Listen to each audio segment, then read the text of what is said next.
जो है in house training में आज हम लोग पढ़ रहे हैं ब्लूम्स टैक्सोनॉमी, हम लोग इसकी ट्रेनिंग ले रहे हैं। ये वैसे आपने पहले भी देखा होगा, है ना? इसमें अगर आप देखेंगे क्या टैक्सोनॉमी होता है, क्या हायरार्की होता है, इस पर हम लोग बाद में बात करेंगे।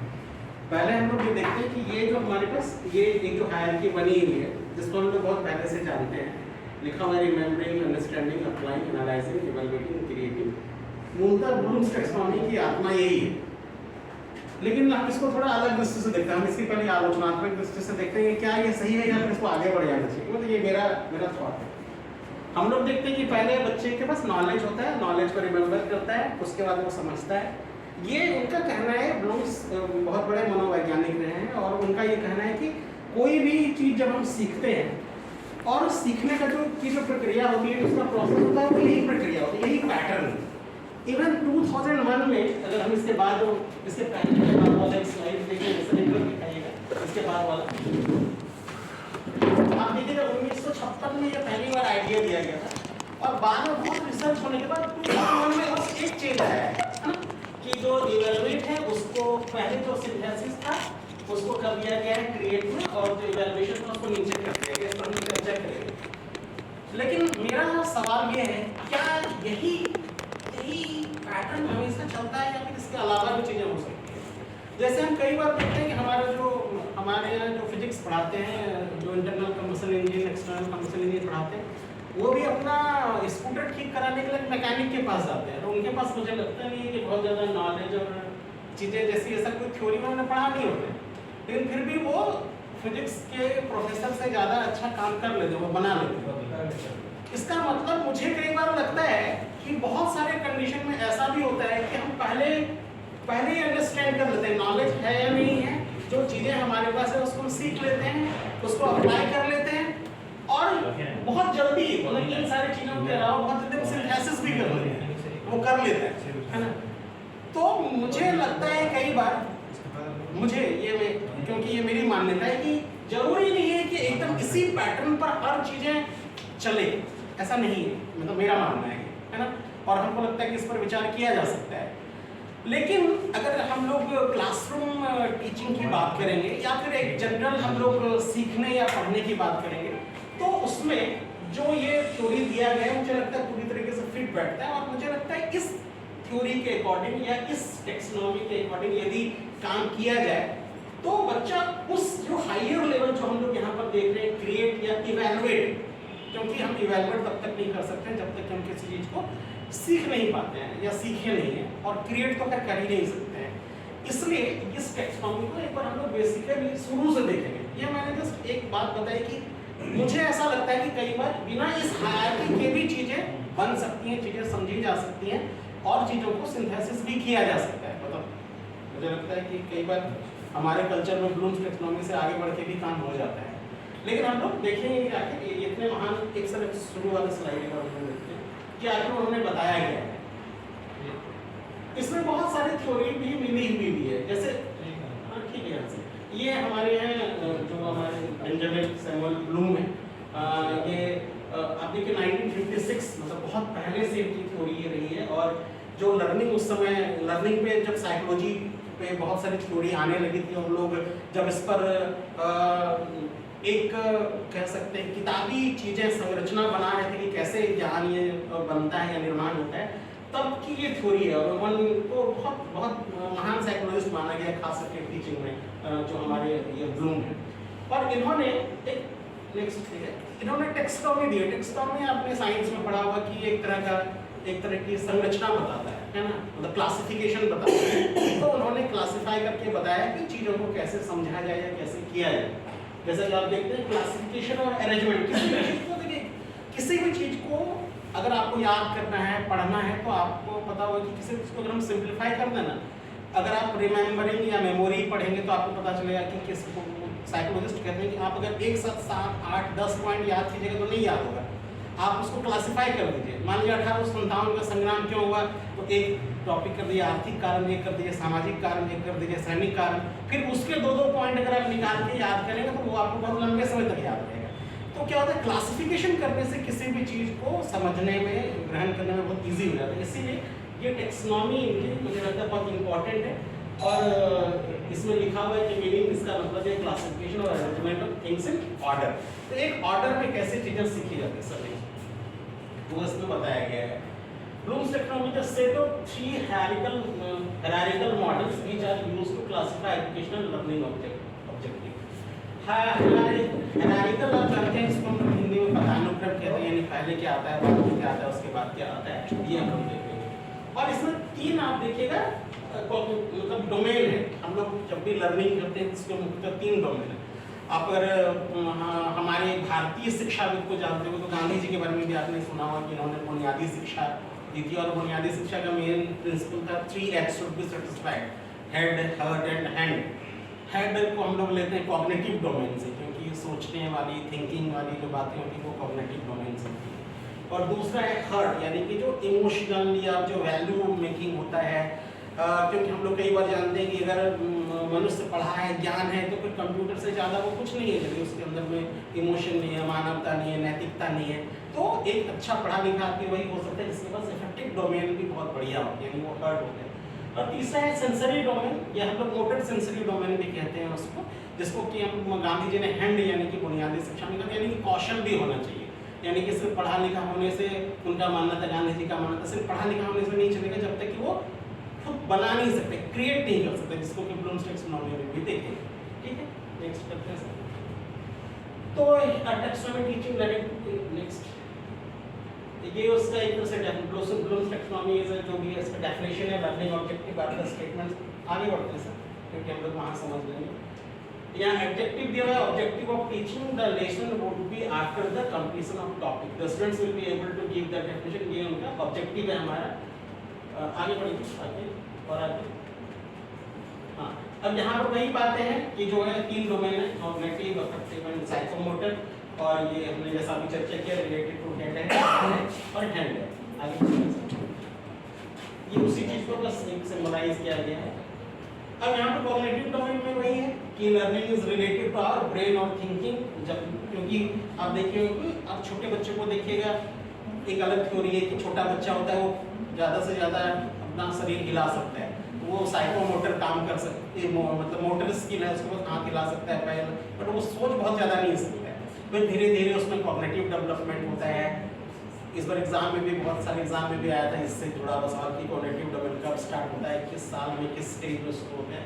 तो जब हम थिंकिंग करना, लॉजिक करना शुरू कर देते हैं, जब बच्चा 6 साल से ऊपर आगे बढ़ता है, तो उसके पास ये कॉग्निटिव डोमेन, ये वाला चीज़ जो है ये हमारा बेसिक है। हमारा जो ये आप देखिए, छोटा बच्चा है, रोना है, मम्मी के पास जा रहा है, दूसरे के पास जा रहा है तो वो देता है, मम्मी के पास जा रहा है तो कुछ हो रहा है, तो ये सब चीज़ें हमारे एक तरह से कह सकते हैं हमारे अंदर है। किस तरह से कहाँ पर अप्लाई करेंगे वो एक अलग बात है। और ये हमारा मोटर स्किल्स है, जो एक्टिविटी करते हैं या क्रिएट करते हैं या सिंथेसिस करते हैं, जो भी इन सारी चीज़ें। तो ये 3 आगे बढ़ते हैं। अब यहाँ पर हमारे पास ये हायरार्की है, अ सिस्टम वेयर थिंग्स और people are arranged according to their importance. अब हम देखेंगे कि लर्निंग में क्या सबसे पहले जो है इम्पोर्टेंट होता है, क्या होना चाहिए, और क्या जो है फिर हम लोग देखेंगे आगे। आगे हाँ, यहाँ से अब देखिए, ये सबसे इम्पोर्टेंट है जो उन्होंने दिया हुआ है। एक तरह से ये सबसे शुरू में दिया गया, इसमें 6 लेवल है। अब ये एक तरह से कॉग्निटिव डोमेन की बात है, जिसमें कि हम लोग थिंकिंग या प्रोसेस या विचारों या जो भी हम लोग ज्ञान को प्राप्त करते हैं, सोचते हैं, उसमें। अब इसमें सबसे पहला है नॉलेज। नॉलेज का मतलब हो गया कि जो भी चीज़ हमें प्राप्त होता है, जहाँ से भी। अब नॉलेज एक बहुत बड़ा डेफिनेशन है कि नॉलेज जहाँ से प्राप्त कर सकते हैं, क्या प्राप्त कर सकते हैं। बट एक सिंपल लैंग्वेज में देखेंगे, जो हमारे पास नई जानकारी आती है, चाहे in the form of information या एक्सपीरियंस, किसी भी तरीके से जो नई चीज़ हमें पता चलती है, हमारे वोकैबुलरी में, हमारे जिंदगी में जो चीज़ें नई जुड़ती है, नया या कुछ पता चलता है, उसको हम नॉलेज कहते हैं। कम्प्रीहेंशन, अगर हमें नॉलेज पता चल गया, मान लीजिए हमें ये पता चल गया कि भारत की राजधानी दिल्ली है, तो बस अगर एक छोटा बच्चा है तो उसको एक वर्ड याद है कि भारत की राजधानी दिल्ली, उसका स्पेलिंग हो सकता है द में छोटी की मात्रा वगैरह, बट वो शायद कॉम्प्रीहेंड नहीं कर पाएगा कि दिल्ली यमुना के किनारे है या नहीं है। हो सकता है उसको मैप में दिखाएंगे तब उसको पता चलेगा दिल्ली शहर है, छोटा है, बड़ा है, शायद वो नहीं कर पाएगा। लेकिन जैसे जैसे हम उसको आगे पढ़ाते हैं, आगे बताते हैं, मैप पे दिखाते हैं, ग्लोब पे दिखाते हैं, तो चीज़ों को वो समझता है ना। या किसी भी चीज़, किसी भी कॉन्सेप्ट में नॉलेज होता है, उसके बाद फिर उसको समझता है बच्चा, कॉम्प्रिहेंशन करता है। आजकल आप देखिएगा जो NEP में चल रहा है FMM, बहुत ये क्या सबसे जल्दी क्या बोलेंगे इसको प्राप्त करने के लिए जो NEP का जो टारगेट है, हम लोग बहुत परेशान हुए हैं 2025 तक। उसमें ये बताया गया कि बच्चा जो है प्राइमरी क्लास में क्लास 1, 2, 3 तक में बच्चा सिर्फ वर्ड को जाने ही नहीं, वोकैबुलरी सिर्फ नहीं बल्कि वो एक्सप्रेस भी कर रहा है ना। अगर वो उसको एडिशन ही मालूम नहीं हो बल्कि 2 डिजिट तक का उसको मल्टीप्लिकेशन मालूम हो, जोड़ मालूम हो, घटाव मालूम हो, तो ये चीज है यानी कि नॉलेज और कॉम्प्रिहेंशन दोनों FLN के अंदर या क्लास 1, 2, 3 के अंदर जो एक ग्लोबल अभी हमारा चल रहा है कि ये टारगेट हमारा पूरा होना चाहिए, यानी कि चीजों को वो समझ सके। अब जब समझ लेगा तो फिर वो अप्लाई कर पाएगा कि 2 + 2 अगर उसने सीख लिया है 4 होता है, तो उसके पास 2 चॉकलेट होगा, वो बता पाएगा हमारे पास 4 है, उसका 1 हो गया है तो वो बता पाएगा कि हमारा 1 हो गया 3 है, यानी कि अब क्या कर पा रहा है, उसको अप्लाई भी कर पा रहा है, और वो जिंदगी के हर जगह पर अगर अप्लाई कर पाता है तो सफल है। मतलब शिक्षा तब अपनी वांछित टारगेट को पूरा कर पा रहा है यदि बच्चे को पढ़ाया गया चीज अब वो अप्लाई कर पा रहा है। तो ये हम लोग के लिए बहुत बड़ी बात है कि अगर हमारा पढ़ाया हुआ बच्चा जिस भी कॉन्सेप्ट हमने पढ़ाया है अगर वो अप्लाई कर पाता है तो वो बहुत अच्छा है।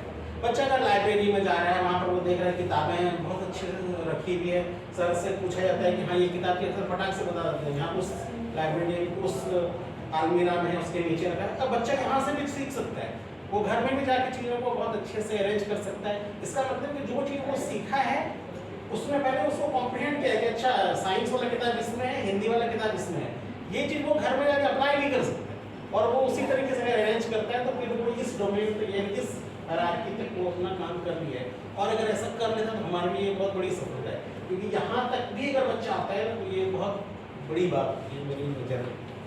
उसके बाद है एनालिसिस। अब क्या होता है कि एनालिसिस तब होता है जब हम कॉग्निटिव डोमेन में थोड़ा ऊपर तक चले जाते हैं। हमको सिखाया गया भाई ए होता है ऐसे ऐसे करके लिख दे ए, किसी ने सवाल नहीं पूछा कि ए ऐसे ही क्यों होता है ना, नहीं पूछा जाता है, क्योंकि हमको हमारे यहाँ परंपरा है, मतलब एक तो परंपरा है कि गुरु सवाल नहीं पूछते हैं और ये हम लोग सिंपलाइज कर लिए कि हाँ भाई ये होता है। अब जाके बाद में इसके पीछे बहुत फिलॉसफी भी है। बाद में अब ए को है, अब देखिएगा आप कंप्यूटर में चल रहे हैं तो उसमें बहुत सारा आप देखिएगा वो है भाषा तो ए लिखिएगा तो ये आएगा, लेकिन अपराजिता है, कैलिबरी है, टाइम्स रोमन है, ये वो अलग अलग फॉन्ट है। अब ए को अलग तरीके से अलग स्टाइल में लिखने का एक तरीका वो यहाँ पर आया कि चीज़ों को हम इस तरह से भी लिख सकते हैं, वो और भी सुंदर हो सकता है और अच्छा हो सकता है, कहाँ भले भी जाए। तो एनालिसिस तब होता है जब हमारे पास एप्लीकेशन लेवल तक हमको नॉलेज हो जाता है। तब लोग कहते हैं ना, एक फिलॉसफी में एक बात है कि फिलॉसफी तब पैदा होती है ना जब लोगों का पेट भरा होता है, क्योंकि जब तक पेट भरा नहीं तो लोग आसमान देखेंगे नहीं, वो सवाल ही नहीं होगा कि ये तारा है या नक्षत्र है या आकाश गंगा है। उसी तरह जब हम अप्लाई कर पाते हैं तब हमारे पास एनालिसिस वाला सवाल पैदा होता है कि हाँ ये जानना चाहिए क्यों है, कैसे है। और अगर आपने इस लेवल तक काम कर लिया तब आप खुद भी क्रिएट कर सकते हैं। अगर आप बहुत अच्छी यूनिवर्सिटी में, जब मैंने ABCD की बात की, तो आप चाहें तो अपनी भाषा भी क्रिएट कर सकते हैं। बहुत सारे इंटेलिजेंस में कोड लैंग्वेज चलता है, वो पढ़ते हैं, अलग ही भाषा चलती है उनकी, बोलते क्या है, इंटरप्रेट क्या होता है, इसको हम लोग कोडिंग कहते हैं। तो यहाँ पर सिंथेसिस कर सकते हैं और उसके बाद इवैल्यूएशन करते हैं, हम करें चाहे कोई और भी करे। कई बार हम खुद भी कर पाते हैं, कई बार कोई दूसरा भी करता है, या फिर हम लोग जैसे हम लोग अगर स्कूल लेवल की बात करें तो यहाँ तक अगर बच्चा आ गया तो फिर सिंथेसिस वो उसको पढ़ लिया है कि sodium plus chlorine plus sodium chloride, वो लेबोरेटरी में जाके के देखता है, या बायोलॉजी में वो पढ़ रहा होता है कि हाँ ये रेस्पिरेटरी सिस्टम है, वहाँ पर वो जाके मॉडल में देखता है, या पहले तो डायसेक्शन वगैरह भी होता था, या फिर जो भी वर्चुअल होता है तो वो करके देख लेता है, सिंथेसिस कर लेता है, तब जाके हम उसकी परीक्षा लेते हैं और वो ये वाला प्रोसेस है। और फिर परीक्षा के बाद फिर हमें पता चलता है कि हमने कितना किया नहीं किया, और फिर उसके बाद एक अलग कॉन्सेप्ट आता है कि क्या बोलते हैं फॉर्मेटिव टेस्ट और समेटिव टेस्ट। फॉर्मेटिव टेस्ट है तो अगर वो कुछ कमी है तो फिर से पूरा किया जाएगा, और समेटिव है तो फिर तो मान लीजिए चांसेस नहीं है, फिर अगली क्लास में जोड़िए। सर नेक्स्ट सेम चीज यहाँ पर भी है, आप देखिएगा कि यहाँ पर रिमेम्बरिंग है, मतलब ब्लूम्स टैक्सोनॉमी को कॉग्निटिव डोमेन में एक रिमेम्बरिंग है। फिर उसके बाद जो है रिमेम्बरिंग का मतलब जो चीज़ें आपको पढ़ाई गई वो नॉलेज, फिर अंडरस्टैंडिंग है, जो उसका इसमें लिखा हुआ grasp meaning and instruction materials, यानी कि उसको आपने समझ लिया, उसके बाद फिर क्या है अप्लाई कर पाते हैं, use information in new situation, और फिर analyse and take apart the known and identify relation, जो भी चीज आपने सीखा उसको अलग तरीके से रिलेशन स्थापित कर रहे हैं। इवैल्यूएटिंग, उसको एग्जामिन करते हैं कि आपने जो सीखा है वो सही सीखा है या नहीं, चाहे आपके थ्रू या किसी टूल्स के थ्रू हो रहा हो, क्विज के थ्रू हो रहा हो, ऑनलाइन हो रहा हो, कैसे। और लास्ट में creative, use information to create something new. लेकिन आपका बच्चा पढ़ाया हुआ खुद भी टीचर बन के पढ़ा रहा है तो वो एक तरह से आपने क्रिएट कर दिया है चीजों को, है ना। आगे बढ़ते हैं। अब यहाँ पे एक चेंज आया, इसको हम लोग थोड़ा सा देखें क्या ये सही है या नहीं, क्योंकि बहुत दिनों के बाद, बहुत डिस्कशन के बाद ये चेंज क्या है इसमें। यहाँ तक तो ठीक है, एनालिसिस तक दोनों में है। अब एनालिसिस के बाद पहले क्या था, सिंथेसिस था और इवैल्यूएशन था। अब आप बताइए आपको क्या लगता है ये जो चेंज हुआ ये ठीक है, एनालिसिस के बाद इवैल्यूएशन और इवैल्यूएशन के बाद क्रिएशन। क्रिएशन पहले होना चाहिए, एनालिसिस पहले होना चाहिए। जो क्या है वो सही है, पहले क्रिएशन। देखिए दोनों सही है, बट मुझे लगता है कि 2001 में जो किया गया वो ज्यादा अच्छा है, इसमें ज्यादा अच्छा है। क्या है कि जैसे हम लोग हमारे यहाँ फॉर्मेटिव टेस्ट होता है, समेटिव टेस्ट होता है। फॉर्मेटिव टेस्ट किस लिए होता है कि अगर उसमें कुछ कमी है तो फिर से उसको ठीक करके फिर से नया टेस्ट लेंगे। यानी अगर थ्योरेटिकली देखें तो फॉर्मेटिव टेस्ट होता है, बच्चे में कमी है तो इंटरमीडिएट टीचिंग होता है, फिर से टेस्ट होता है जिसको हम लोग फॉर्मेटिव टेस्ट 2 कहते हैं। फिर कमी निकली तो फिर से हम लोग लेते हैं, जिसको हम लोग पीटी कहते हैं, पीटी 2, पीटी 3, और लास्ट में फिर हम लोग फाइनली सारी कमी को दूर करके, पहले हो पाती है नहीं पाती वो एक अलग बात है, करके हम लोग लास्ट में समेटिव टेस्ट देते हैं। तो इसीलिए इवैल्यूएशन हो जाने के बाद हमें ये पता चलता है कि हमारी कमी कहाँ है, तब हम उसको ठीक करते हैं, तब हमारा क्रिएशन ज्यादा अच्छा होता है। इसीलिए इवैल्यूएशन या इवैल्यूएट पहले कर दिया गया और क्रिएशन बाद में किया गया, क्योंकि इससे हम ज्यादा परफेक्ट क्रिएशन कर पाएंगे, है ना। इसलिए आप देखिएगा सारी परीक्षाओं, सारे कॉम्पिटिशन्स पहले होते हैं, तब जाकर के हम मुकुट पहना जाता है, यानी कि आपको नौकरी मिलती है, जो भी इस तरह की चीजें। ठीक है, आगे सेम चीजें लगभग लेवल्स ऑफ थिंकिंग में लगभग वही सारी चीजें हैं सर। आगे बढ़ते हैं।